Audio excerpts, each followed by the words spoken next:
الشيطان اللعين الرجيم بسم الله الرحمن الرحيم الحمد لله رب العالمين والصلاة والسلام على أشرف الأنبياء والمرسلين خاتم النبيين سيد الأولين والآخرين شفيع المذنبين وأبي القاسم محمد وآله الطيبين الطاهرين المعصومين المظلومين المنتجبين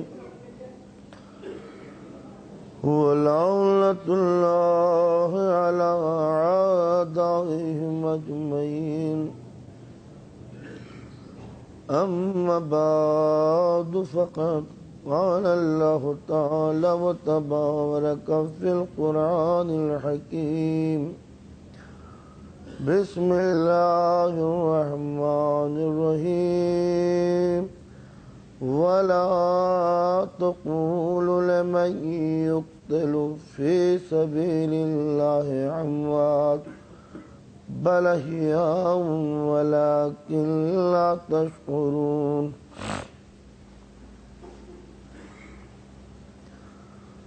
حسینی سوگواروں،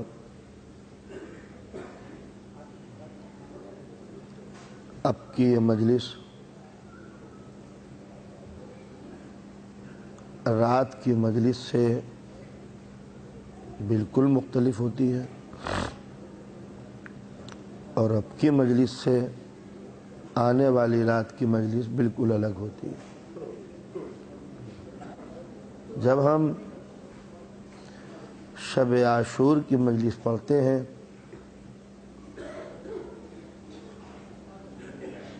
تو قیام حسینی میں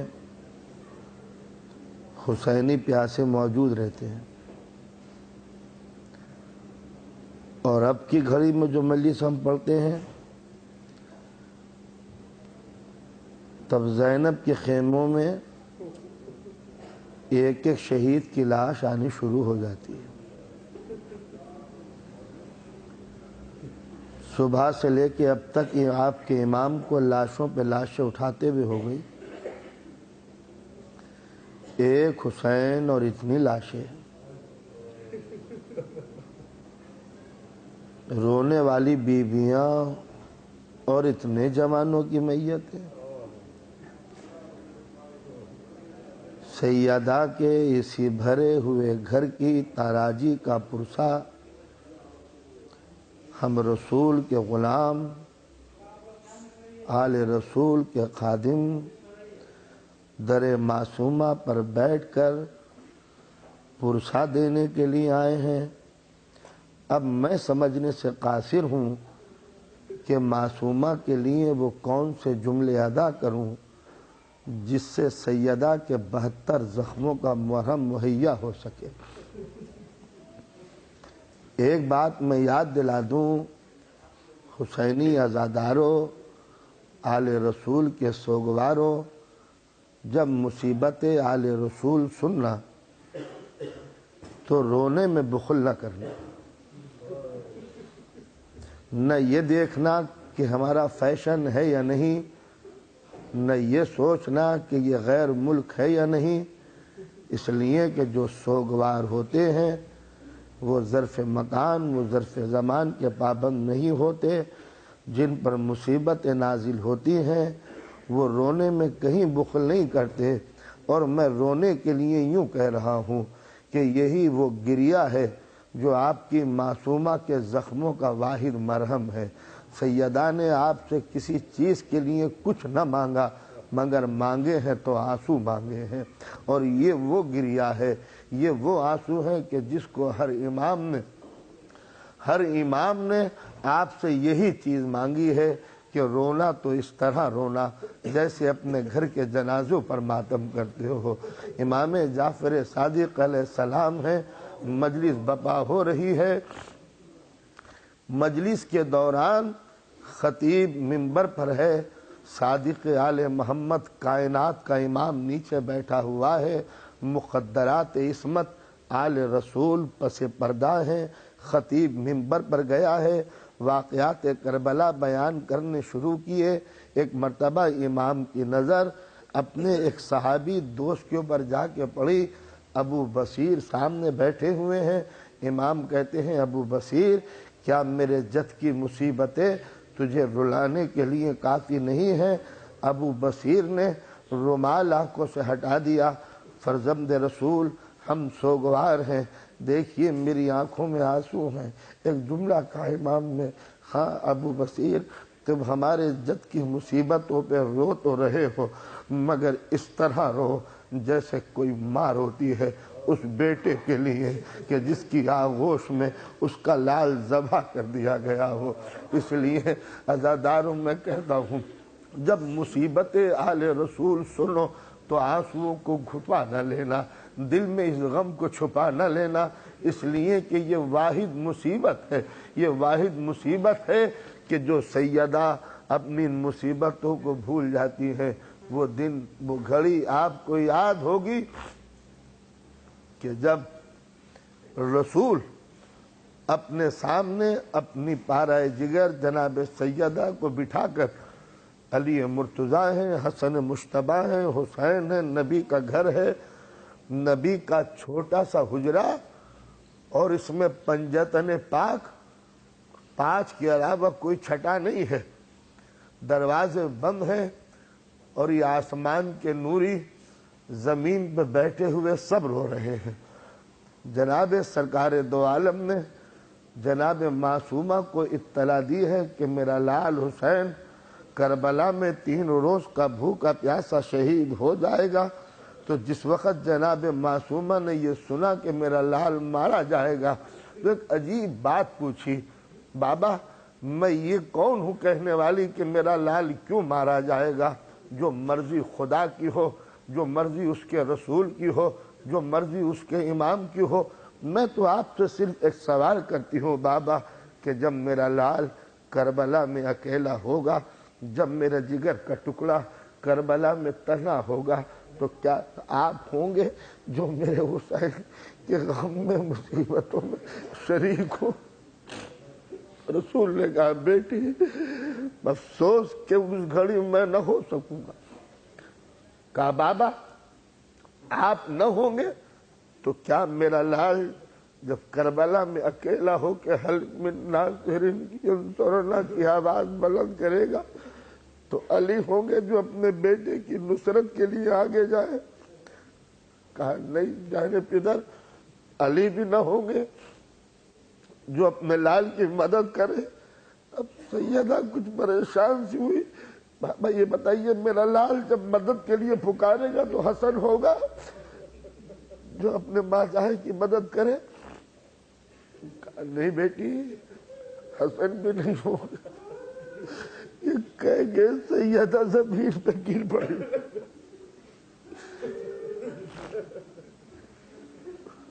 ہاں سیدہ کو غش آیا ہے تو رسول نے پانی منگوایا، معصومہ کے چہرے پہ چھڑکا، سیدہ چیخ مار کے اٹھ کے بیٹھی، بابا یہ بتائیے جب میرا لال کربلا میں اکیلا ہوگا تو روئے گا کون؟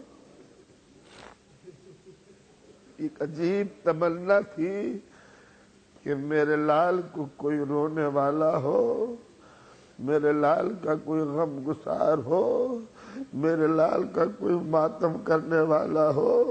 تو نبی نے یہ وعدہ کیا تھا جانے پیدر، یہ رسالت کا وعدہ ہے، معبود کے آخری رسول کا وعدہ ہے بیٹی کہ خدا ایک قوم کو پیدا کرے گا جس کے جوان حسین کے جوانوں پر روئیں گے، جس کے بوڑھے حسین کے ضعیفوں پر روئیں گے، جس کے بچے حسین کے بچوں پر روئیں گے، جن کی عورتیں حسین کی عورتوں پہ روئیں گے۔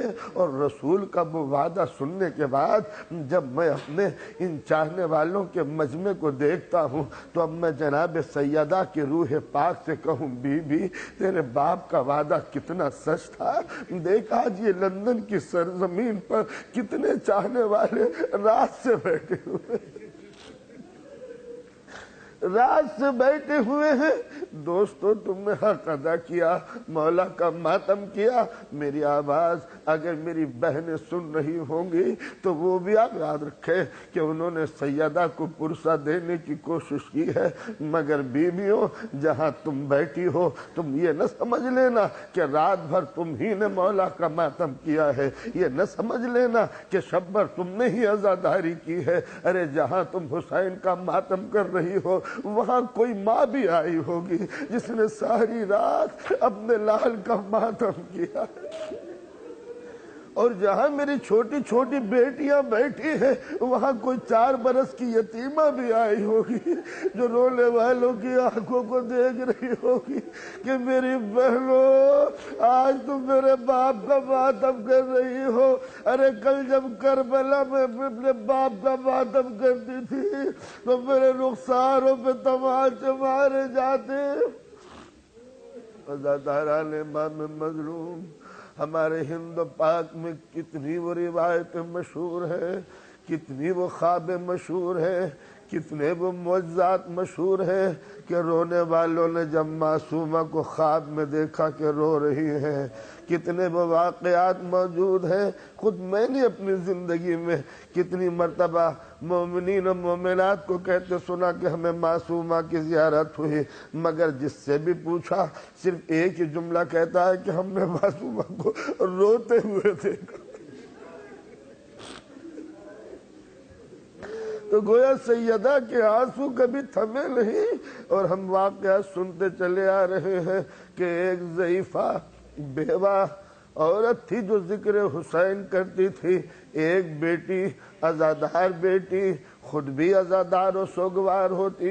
ادھر ایام عزاءات محرم کا چاند دیکھا، فرش عزا بچھا دیا، بوڑھی عورت تھی مگر جوان بیٹی ماں کا ساتھ دیتی، دل بھر کے دونوں عزاداری کرتی، بیوہ تھی یہ یتیم بیٹی بڑی ہوئی، شادی ہو گئی، بیٹی اپنے گھر چلی گئی۔ اب جو محرم کا چاند دیکھا بیوہ ایک مرتبہ عزائے خانہ امام میں آئی، مولا جو عزاداری کرتی تھی وہ بیٹی اپنے گھر چلی گئی، کیا اب عزادار کوئی نہیں ہوگا میرے گھر میں؟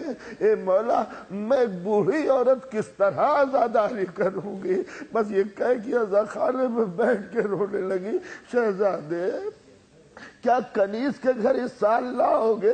ابھی یہ کہہ رہی تھی دفتر کسی نے دروازے پہ زنجیر ہکلائی، دق الباب کیا، یہ ضعیفہ آگے بڑھی، نابینا تھی، نظر کچھ نہ آتا تھا، دروازہ کھولا، کون ہے جو میرے دروازے کو کھٹکھٹا رہا ہے؟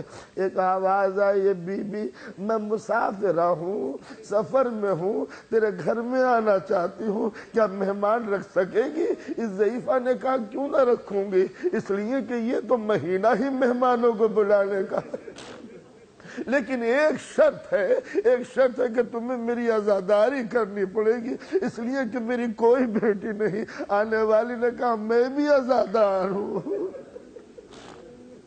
میں بھی عزادار ہوں۔ اب ایک مرتبہ ضعیفہ نے علم استادہ کیے، حسین کی زری سجائی، دونوں نے جی بھر کے ماتم کیا، مگر یہ ضعیفہ نابینا تھی، دیکھ تو نہ سکتی تھی، مگر محسوس کیا کہ یہ بیوی کبھی بھی آرام نہیں کرتی، دن ہو یا رات ہو، صبح ہو یا شام ہو، رات دن ایک کی آواز آتی ہے، واہ حسینہ واہ حسینہ۔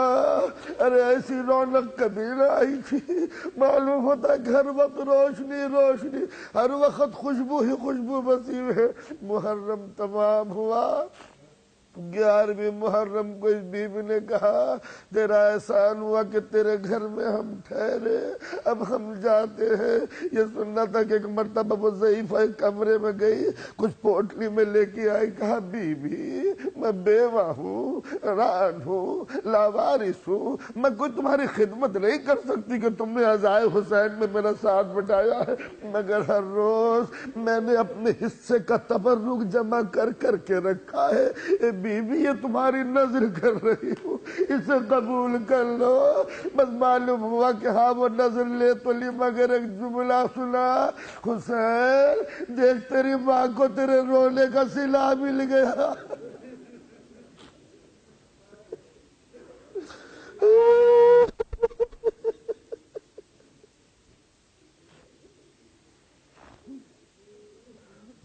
دارو دل چاہتا ہے کہ آج جی بھر کے معصومہ کو پرسہ دے لوں، میں کس کو پرسہ دوں سوائے معصومہ کے؟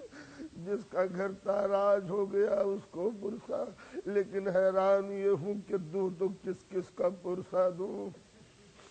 عزاداران امام مظلوم، قابل تعریف ہیں وہ آنکھیں جو ان مصیبتوں پر روئیں جن پر کوئی رونے والا نہ تھا، قابل تعریف ہیں وہ ہاتھ اور سینے جو حسین کا نام لے کر حسین کا ماتم کرتی ہیں، اس لیے کہ آل رسول کے تعزیانے لگانے والے سب تھے، حسین کے نام پر کوئی ماتم کرنے والا نہ تھا۔ اسی طرح ہم نے ہر دور میں عزائے فرش امام مظلوم بچھائی ہے۔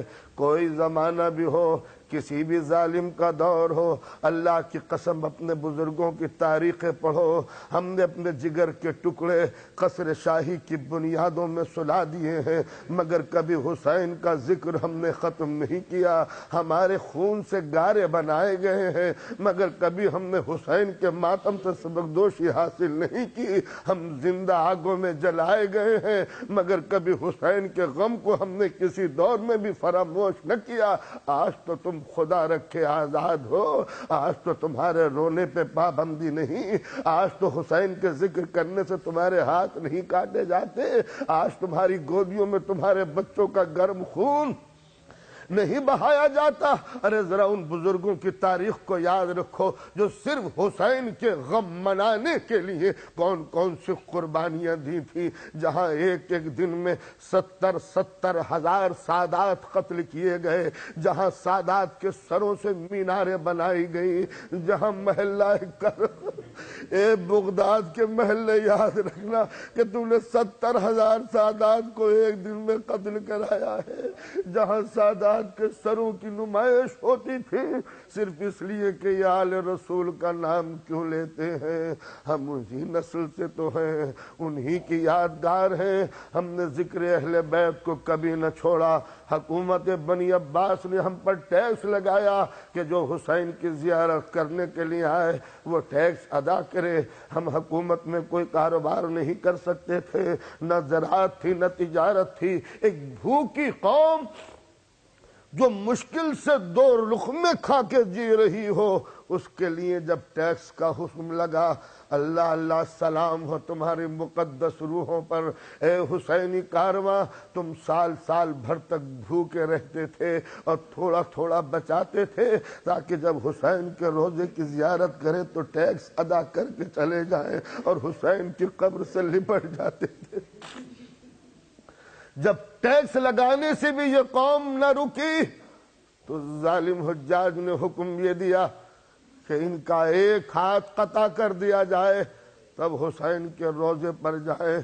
ایک جوان آگے بڑھا، حسین خوبرو، سپاہیوں نے کہا اپنی جوانی پر رحم کھا چلا جا۔ اس نے کہا حسین کا دامن نہیں چھوڑوں گا۔ کہا کیا تجھ کو حاکم کا حکم نہیں معلوم کہ یہاں ہاتھ کٹتے ہیں حسین کی قبر پر ہاتھ لگانے کے جرم میں؟ کہا میرا ہاتھ حاضر ہے مگر حسین کی قبر کی زیارت کروں گا۔ ہاتھ کٹ گیا مگر عباس کا دامن نہ چھوڑا۔ اگلا سال پھر آیا، کٹا ہوا ہاتھ سپاہیوں نے پہچان لیا۔ جا چلا جا اپنی جوانی پر رحم کہا ایک ہاتھ اور باقی ہے اسے بھی کاٹ لو مگر عباس کی قبر پر سلام کرنے جانے دو۔ دونوں ہاتھ کٹ گئے۔ تیسرا سال پھر آیا، پھر پہچان لیا، ارے تیرے دونوں ہاتھ کٹ چکے ہیں، چلا جا۔ کہا 2 پیر اور باقی ہے، یہ پیر کاٹ لو مگر حسین کی قبر کی زیارت کرنے دو۔ چوتھا سال آیا، اب آیا نہیں ہے لایا گیا۔ گیا ہے۔ سپاہیوں نے کہا چلا جا، کہا یہ پیر اور ہے، اسے اور کاٹ لو اور مجھے حسین کی قبر کے آگے ڈال دو۔ جب یہ جوش دیکھا کہ حسینی کارواں ہاتھ دے رہا ہے، پیر دے رہا ہے، مگر قبر حسین کی زیارت سے باز نہیں آتا، تو جلاد نے حکم لگا دیا کہ جب دو زیارت کرنے جائے، ایک کو قتل کر دو، ایک کو زیارت کرنے بھیج دو۔ اے دوستو، اس مصیبت کا سننا بھی آسان ہے، اس مصیبت کا پڑھنا بھی آسان ہے، مگر کتنا مشکل ہوگا، وہ کتنا بھیانک منظر ہوگا کہ ایک قافلہ آیا ہے، کربلا کی سرحد پر سپاہی کھڑے ہوئے ہیں، ایک جا رہا ہے، ایک قتل ہو رہا ہے، بھائی چلا گیا، بھائی رہ گیا، باپ چلا گیا، بیٹا رہ گیا، کس قدر مشکل منزل ہوگی۔ ایک قافلہ یہی رہ گیا، ایک قافلہ آگے چلا گیا، جانے والے مڑ مڑ کے ان کو دیکھتے جاتے ہیں جن کے خون و شہادت نے ان کو کربلا کی طرف بھیجا ہے، اور جب آدھا قافلہ قتل ہو گیا، شام ہو گئی، تو ایک مومنہ اپنی گود میں ایک نوزائیدہ بچے کو لیے ہوئے، دودھ پیتے بچے کو لیے ہوئے آگے بڑھی، کہا میں بیوہ ہوں، بیوگی کا داغ اٹھا کے آئی ہوں، یہ یتیم ہے، مجھے حسین کی قبر پر جانے دو، ارے ذرا دل کو تسکین ہو جائے گی، ذرا بیواؤں کی یاد آ جائے گی، رنڈاپا کیسا ہوتا ہے، کربلا والوں کو بیان کر کے سنا تو سکوں گی، مگر حاکم نے حکم دیا تجھ کو نہیں معلوم کہ یہاں ایک بچہ ذبح ہو جاتا ہے، ایک آدمی قتل ہو جاتا ہے، دوسرے کو اجازت مل جاتی ہے۔ اب یہ سننا تھا، یہ مومنہ پریشان ہے، تاریخ اس کا نام ناصرہ کہتی ہے، پریشان ہے کہ کبھی بچے کو دیکھتی ہے، کبھی خود کو دیکھتی ہے۔ میرے لال تو اس قابل ہوتا کہ گھٹنیوں چل کے چلا جاتا تو علی اصغر کی قبر تک تجھ کو بھیج دیتی، مگر میرے لال تو گھٹنیوں بھی نہیں چل سکتا، میرے ملال ماں کو بھیج دے، ماں تیری طرف سے زیارت کر لے گی۔ بس یہ سننا تھا۔ سپاہی پوچھتے بتا کیا تو نے پسند کیا، خود قربان ہوگی یا بیٹے کو قربان کرے گی؟ ایک مرتبہ ماں نے اپنے جگر کے ٹکڑے کو سینے سے لگایا، اے رباب، اے رباب مجھے طاقت دے دے۔ ایک مرتبہ ظالم آگے بڑھا، ماں کی گود میں بچے کی گردن کٹتی رہی، ارے بچے کا گرم گرم خون ماں کی آغوش میں آتا رہا، اے مولا مجھے مدد کرو، اے میرے مولا مجھے ہمت دو۔ بیٹے کی گردن جدا ہو گئی، ناصرہ نے لاش کو وہی رکھا، آگے دوڑتی ہوئی چلی، میرے مولا تمہاری کنیز آ رہی ہے، اے عباس، ارے تمہاری لونڈی تمہیں سلام کرنے کے لیے آ رہی ہے۔ مولا کی قبر پر گئی، جی بھر کے ماتم کیا، حسین کا گریہ کیا، حسین کی عزاداری جی بھر کے کی، اور جب گھر کو چلی تو سب سے آخر میں اس کے روزے پہ پہنچی جس کا نام آج بھی باب المراد ہے۔ عباس میں جا رہی ہوں، خدا حافظ میرے عباس، مگر یاد رکھنا عباس جب گھر سے چلی تھی تو گود بھری ہوئی تھی، اور اب گھر جا رہی ہوں تو گود خالی۔ ہم نے تو سنا ہے حسین کے ظاہروں کی مدد عباس کے ذمہ، عباس یہ میری خالی گود گواہ ہے کہ میرا لال مارا گیا۔ یہ کہہ کے ناصرہ چلی، دفتن ایک لڑکا کھیلتا ہوا آیا، آواز دی ناصرہ فرات کے کنارے ایک بی بی تجھے بلا رہی ہے، فرات کے کنارے بی بی تجھے بلا رہی ہے۔ ناصرہ آگے بڑھی، فرات کے کنارے پہنچی، کیا دیکھتی ہے کہ ایک بی بی سر سے لے کے پیر تک سیاہ چادر پہنے ہوئے کھڑی ہے۔ یہ مومن آگے بڑھی، کہا بی بی آپ کون ہیں؟ کہا ناصرہ تیری ایک امانت میرے پاس ہے۔ اب جو ایک مرتبہ ردا ہٹائی، ناصرہ کا بیٹا کھیل رہا ہے، ماں پہچان گئی، دوڑی آگے بڑھی، بیٹے کو سینے سے لگا لیا، اور ایک مرتبہ پیار کر رہی تھی، بھول گئی کہ کون ہے سامنے۔ کچھ دیر کے بعد ہوش آیا، پوچھتی ہے بی بی کون ہو؟ کہا جس کے ماتم میں یہاں تک آئی ہے اسی حسین کی ماں۔ ارے میں کیسے گوارا کروں کہ میرے حسین کی کوئی کنیز خالی ہاتھ چلی جائے؟ اے بی بی، ارے یہ گوارا نہ ہوا کہ کوئی مومنہ خالی گود ہو۔ اے سیدہ دل پہ کیا گزری ہوگی جب رباب کی گود خالی ہو گئی۔ عزادار علیہ باب بزرگ، میں نے ایک روایت پڑھی کہ جب کسی مومنہ کا کوئی دودھ پیتا بچہ مر جاتا ہے تو وہ بچہ حوریں لے جاتی ہے جناب سیدہ کی خدمت میں، اے بنت رسول ایک مومنہ کے بچے کا انتقال ہو گیا، یہ بچہ آپ کی خدمت میں پیش کر رہے ہیں۔ اے دوستو، جب یہ روایت ہے کہ ہر بچہ جناب سیدہ کی خدمت میں پہنچایا جاتا ہے، تو وہ وقت بھی تو آیا ہوگا جب حوروں نے 6 مہینے کا بچہ، اے بنت رسول، ارے یہ کوئی غیر نہیں تمہارے حسین کا بیٹا اصغر ہے جسے صرف اس جرم میں مارا گیا کہ اس نے پانی کیوں مانگا۔ عزاداران امام مظلوم، یہ حسین کی وہ مصیبت ہے کہ جس نے پتھروں کو رلا دیا ہے۔ ارے مسلمان تو مسلمان، کافر بھی اس غم میں شریک ہے۔ کوئی بھی دنیا کا درد مند انسان ایسا نظر نہیں آتا جس نے حسین کے غم میں 2 آنسو نہ بہائے ہوں۔ میری زندگی زیادہ تر کلکتے میں گزری ہے۔ ایک واقعہ جب میں روز عاشور دیکھتا تھا تو دل قابو میں نہیں رہتا۔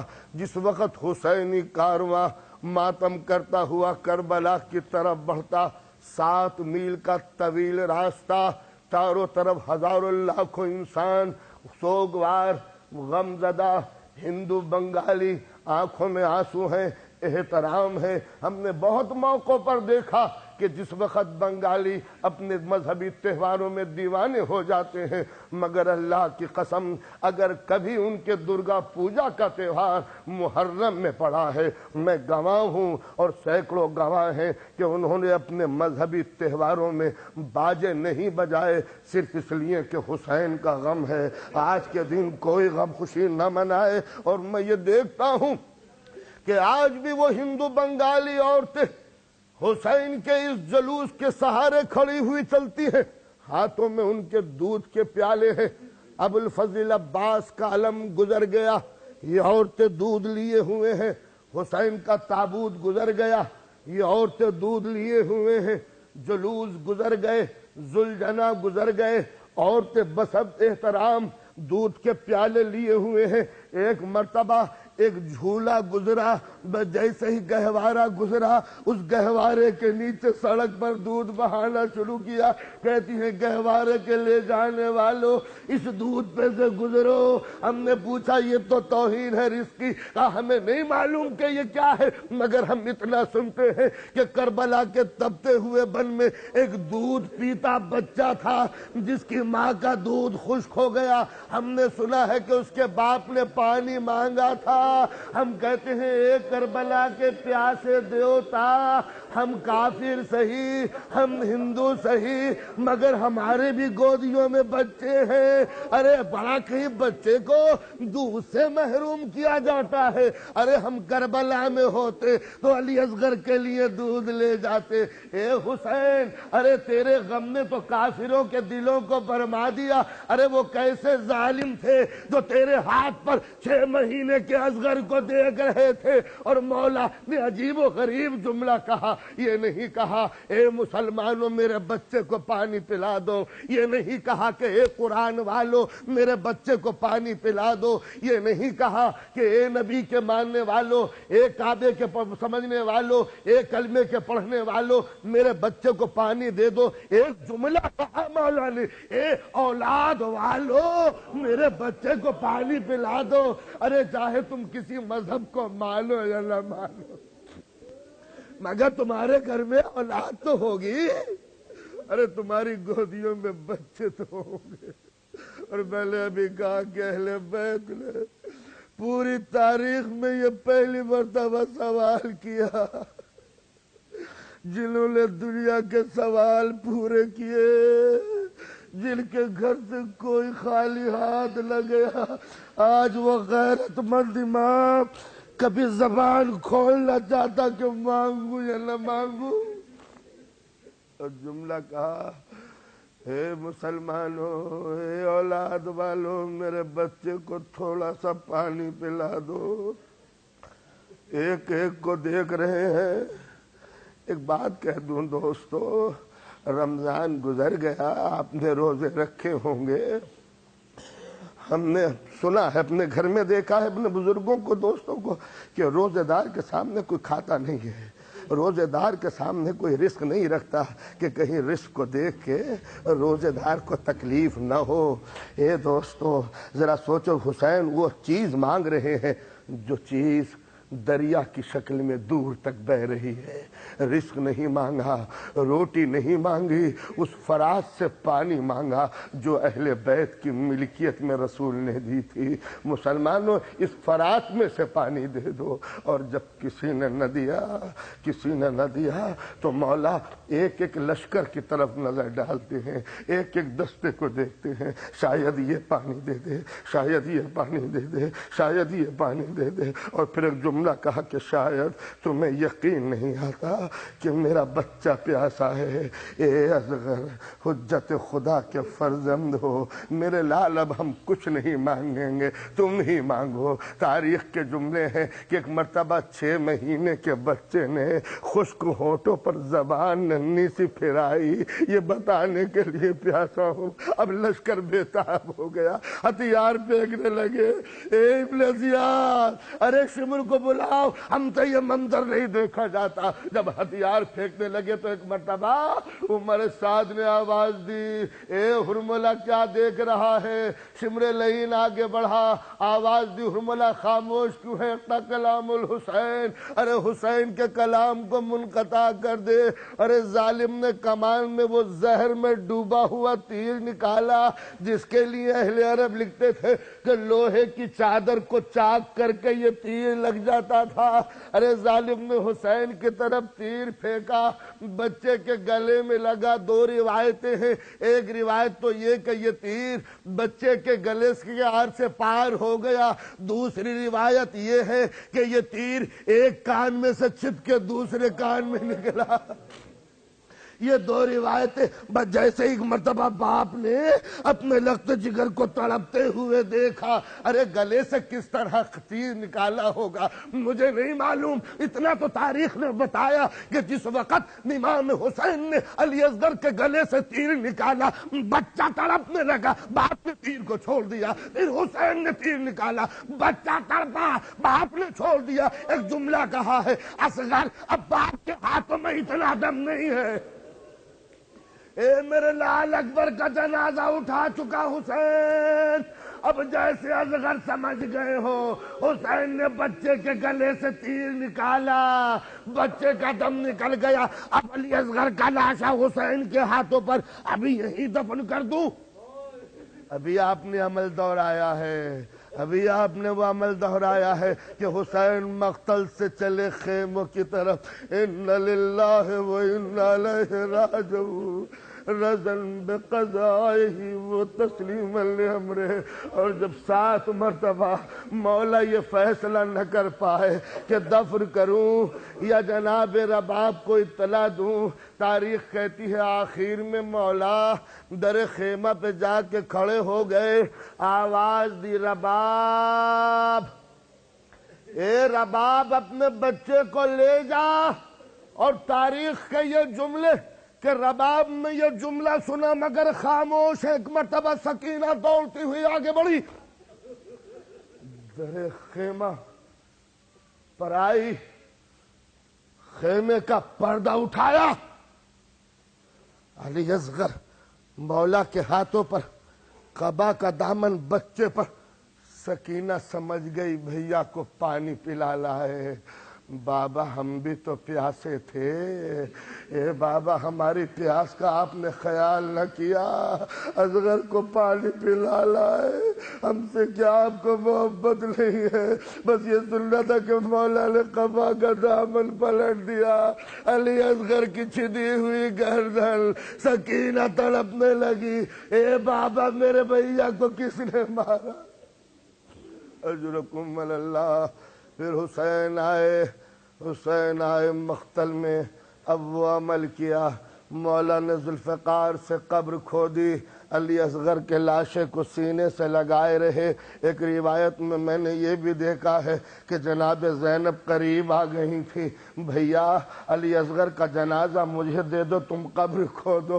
اس طرح بھائی اور بہن نے مل کر یہ رباب کی امانت کو زمین کے صبر کیا۔ اب حسین تنہا ہے مقتل میں، اکیلے ہیں، نہ حبیب ہے، نہ دوست و انصار ہے، نہ جگر کے ٹکڑے ہیں، نہ گود کے کھلائے ہوئے ہیں۔ حسین اب تنہا ہے، آخری وقت ہے۔ ایک مرتبہ امام در خیمہ پہ آئے، ایک بیوی کو آواز دی، اے آل رسول میرا آخری سلام قبول ہو۔ ایک بیوی کو بلایا، رقیہ آؤ آخری ملاقات کر لو۔ ایک بیوی کو آواز دیتے، ام کلثوم میرا آخری سلام۔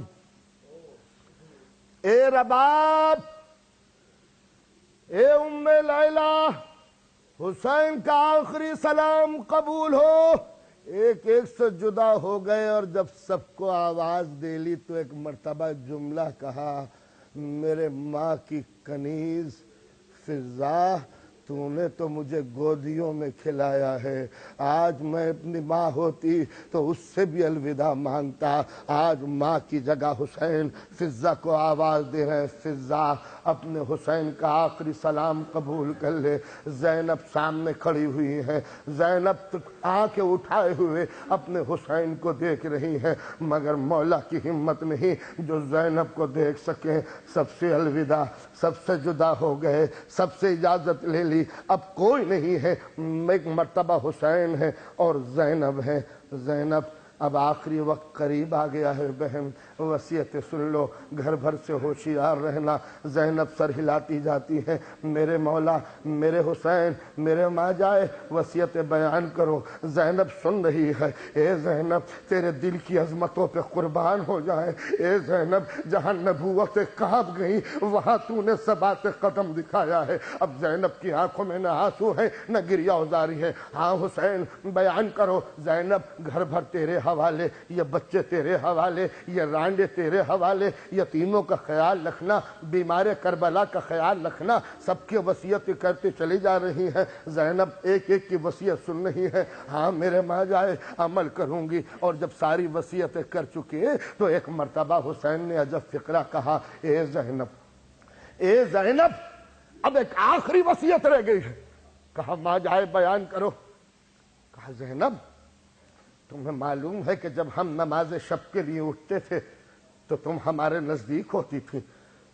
زینب ہم جب نماز پڑھتے تھے تو ہمارے تکبیر کی آوازیں تم سنتی تھی۔ ہاں بھیا تمہاری تکبیر کی آوازیں رات بھر میں زینب سنتی تھی۔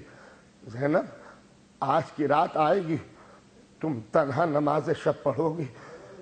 زینب اب تمہارے کانوں میں ہماری آواز نہیں سنائی دے گی۔ زینب جب نماز شب پڑھو تو اپنے حسین کو بھول نہ جانا، ہمارے لیے بھی دعا کرنا۔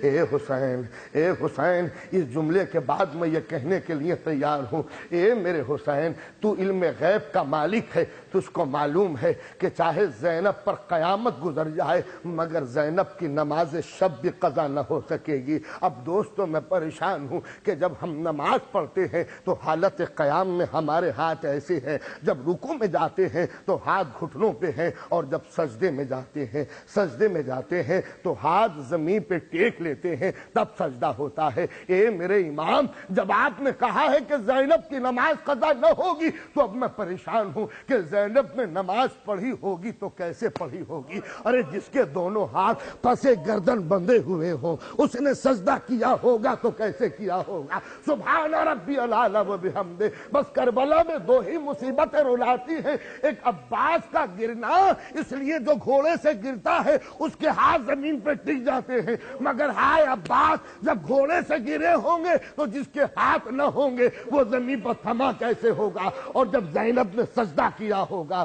تو سجدہ ہوا کیسے ہوگا؟ حسین ایک ایک سے جدا ہو گئے، بس آخری منزل ہے میری، ایک ایک سے جدا ہو گئے، گھوڑے پہ بیٹھے، لجام فرس کو کھینچا، ایڑ لگائی، گھوڑے نے قدم اٹھایا تھا جو روک لیا۔ شفیق امام، کائنات کا امام، ایک مرتبہ گھوڑے کی کمر کو تھپ تھپاتے ہیں، ہاں مجھے معلوم ہے تو بھی میری طرح پیاسا ہے، مجھے معلوم ہے کہ تو بھی تھکا ہوا ہے، مگر است وفادار میرے نانا کی یادگار، بس وہاں مجھے لے جا جہاں میری قتل گاہ ہے، اس کے بعد حسین تیرے اوپر ذمہ داری ختم، حسین کی ذمہ داری تمام، پھر کوئی خدمت تجھ سے نہیں لوں گا، وہاں پہنچا دے جہاں میری ماں بالوں کو کھولے ہوئے میری قتل گاہ صاف کر رہی ہے۔ ایک مرتبہ ذوالجلال نے سر اٹھا کے پیچھے کی طرف اشارہ کیا، پیروں کی طرف اشارہ کیا، اب جو مولا نے دیکھا تو کیا دیکھتے ہیں، سینے پہ سونے والی سکینہ گھوڑوں کی سیموں سے لپٹی ہوئی۔ میرے بابا کو نہ لے جانا، جو مقتل گیا وہ واپس نہیں آیا، ارے میرے چچا گئے واپس نہیں آئے۔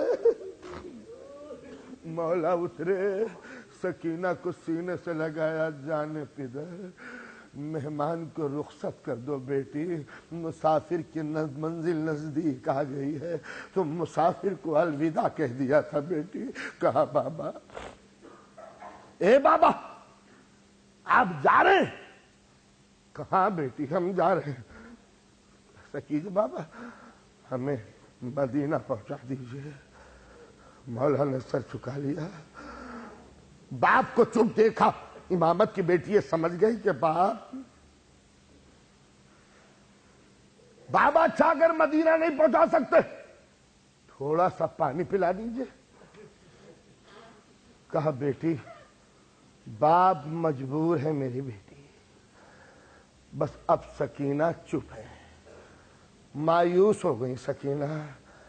ایک مرتبہ مولا نے کہا بیٹی باپ کو اجازت دے دو۔ اے دوستو، اے سوگوارو، سکینہ باپ کی قبا کا دامن تھامے ہوئے، باپ کی قبا کا دامن تھامے ہوئے، بیٹی ہم جائیں۔ سکینہ باپ کو دیکھ رہی ہے، مولا پیچھے ہٹتے جاتے ہیں، سکینہ کے ہاتھ میں دامن چھوٹتا جاتا ہے، اور جب دامن چھوٹ گیا سکینہ بیٹھ گئی۔ بابا خدا حافظ جاؤ۔ کہا سکینہ ایک وصیت سنو گی؟ کہا بابا بتائیے۔ کہا سکینہ ہم جاتے ہیں۔ اے بیٹی اب یتیموں کی طرح زندہ رہنا۔ سکینہ پوچھتی ہے بابا یتیم کس کو کہتے ہیں؟ کہا بیٹی جب رخساروں پہ تماچے لگنے لگے، جب کانوں کی بالیاں اتر جائے، جب گلے میں رسن بن جائے، سمجھ لینا یتیم ہو گئی۔ سکینہ در خیمہ میں چلی جاؤ، خیمے میں چلی جاؤ۔ سکینہ آ گئی۔ اے بابا آؤ گے؟ کیا بابا پلٹ کے آؤ گے؟ کہا بیٹی شاید ہم پلٹ کے آئیں۔ کہا بابا میں انتظار کروں گی۔ ایک مرتبہ سکینہ بیٹھ گئی اس مصلی پہ جہاں حسین نماز پڑھتے تھے۔ اے پھوپھی میرے بابا آئیں گے، میرے بابا پلٹ کے آئیں گے۔ کچھ دیر گزری، ایک مرتبہ سکینہ نے دیکھا کہ زمین کربلا ہل رہی ہے، سیاہ آندھیاں چل رہی ہے۔ تھوڑی دیر نہ گزری تھی جو سکینہ کے کانوں میں حسین کے ذوالجناح کی آواز آئی۔ سکینہ کھڑی ہو گئی، اے پھوپھی میرا بابا گیا۔ سکینہ دوڑی، ایک مرتبہ پردہ ہٹایا، کیا دیکھتی ہے کہ باغیں کٹی ہوئی، زین ڈھلی ہوئی، ارے تمام گھوڑا خون میں نہایا ہوا۔ سکینہ سموں سے لپٹ گئی، ارے میرے بابا کو کہاں چھوڑا؟ عورتوں نے چاروں طرف سے حلقہ کیا، واہ حسینہ واہ حسینہ۔ ارے زیادہ دیر نہ گزری تھی تو زینب کے کانوں میں آواز آئی کہ کربلا کے شہیدوں کے لاشیں اب پامال ہوں گے۔ ارے ساری لاشیں ہٹ گئی، اب زینب ایک بلندی پہ کھڑی ہو گئی، اس لیے کہ اکبر کا جنازہ ہٹا لیا اور محمد کے جنازے دور ہیں، حبیب کے لاشوں کو پامال نہ ہونے دیا۔ جون و سعید کی میت محفوظ، کربلا میں بس ایک لاشا جس کا کوئی اٹھانے والا نہ تھا، 600 گھوڑے سوار، نال بندیاں ہو چکی۔ ایک مرتبہ گھوڑے چلے، حسین کا لاشا سامنے، صاحب زینب چیخی یبنا سعد، ارے تو دیکھتا ہے کہ یہ نبی زادہ، ارے گھوڑوں نے لاشے کو پامال کر